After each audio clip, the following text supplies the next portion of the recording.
Welcome and thanks for logging on to WYCC.org for In the Loop, the After Show. Joining us today are Dory McWhorter, CEO of YWCA Metropolitan Chicago, author Cheryl Jefferson, and Carl D. West, CEO of MG Media and TBTNewsService.com. Thanks for joining us. Again, thank you. Let's talk a little bit about what the police are calling their new crime-fighting initiative, Custom Visits. Police Superintendent McCarthy this week talked about going to people's homes whom they think may commit a crime.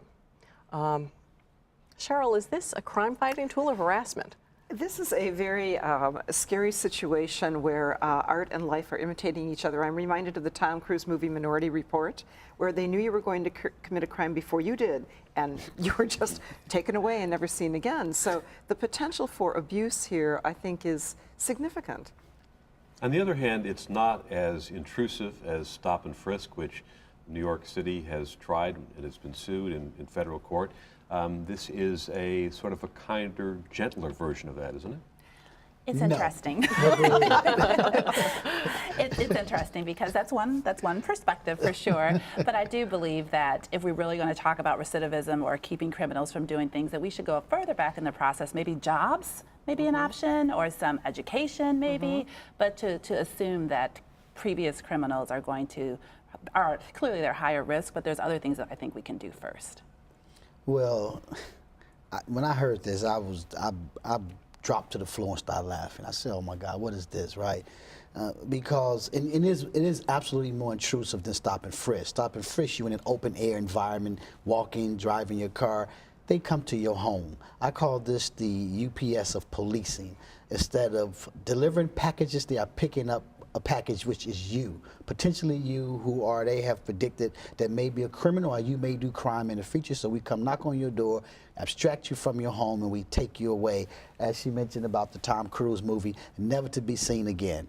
Is that fair? I mean, they're coming in, they're having what they call a respectful conversation with you. Just to knock on my door and say, look, we think you're going to commit a crime because of what you may have done in the past or somebody within your home has done in the past, is absolutely just saying you have no rights anymore. And so it's going to turn us into a state that we already look like we are, which is a police state. And no one wants that. We want to be safe. We want to have clean streets where we can walk freely. But the measures that they take in somewhat is kind of ridiculous, especially if they say that crime has been decreased tremendously over the past year. So if that's the case, why keep coming up with all these silly ideas, right? Well, they're under pressure. They're under pressure to reduce crime in the city with one of the highest murder rates in the nation. But it has been reduced, as they just said. The murder rate is down. The murder rate is down. I mean, this is what they was touting. This is what the actions of the police department was over the last 12 months, and that has been accomplished, and through everybody's help, community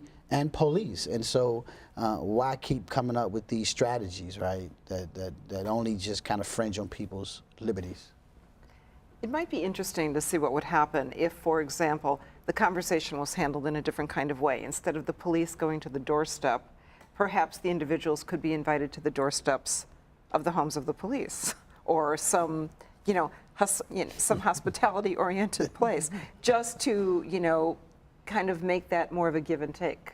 I think whenever you have the police involved, there's already a level of hostility and distrust there. And so even though they may be coming in a very respectful manner, I think what happens, the reaction on the other side of that is, I've done my time, I've paid my dues to society, and you're still at my door. What else do I need to do? So if there is a threat of if there is a belief that there's a higher risk, we really need to understand what those causes are, because it is things like joblessness and their ability to not really matriculate back into the general population, so to speak. So what are the other things that we could look at, not just let's have a conversation and convince you not to commit another crime? I just think that that's slightly limiting. Can I make one more point?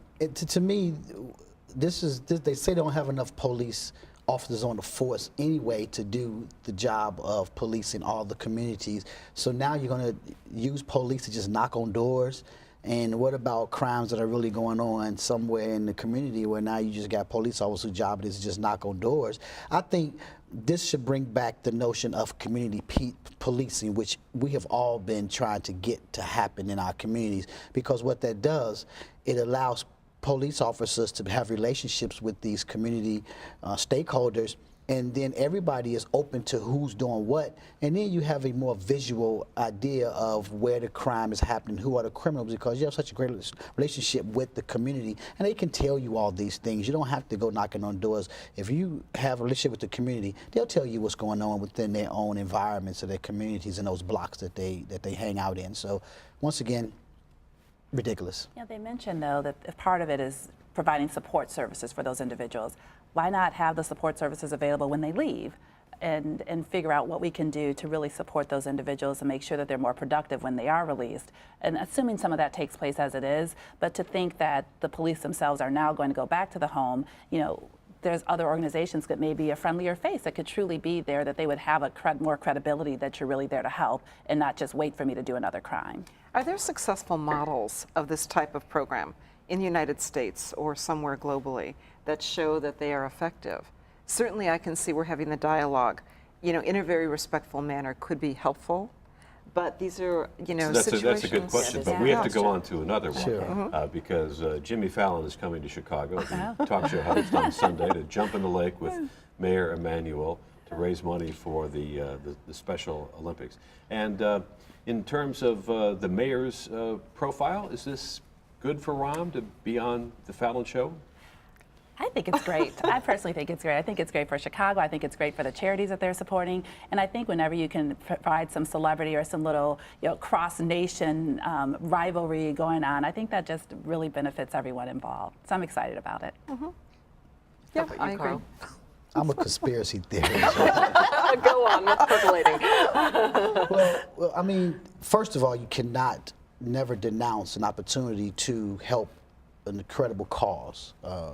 So let's just make that perfectly clear. But of course, anytime you create the event, helping the cause is not a stunt. But of course, and jumping in the lake has always been a tradition in Chicago. It's not a new thing, but just the whole high profile of going on television and talking about this and going on a national program, Jimmy Fallon, of course, the highest rated talk show at this current moment with his new show.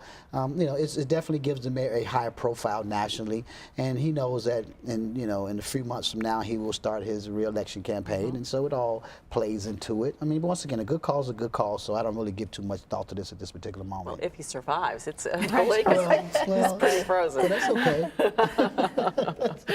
Any tips for Jimmy Fallon? The mayor said, don't bring your Speedo and leave your sunblock at home.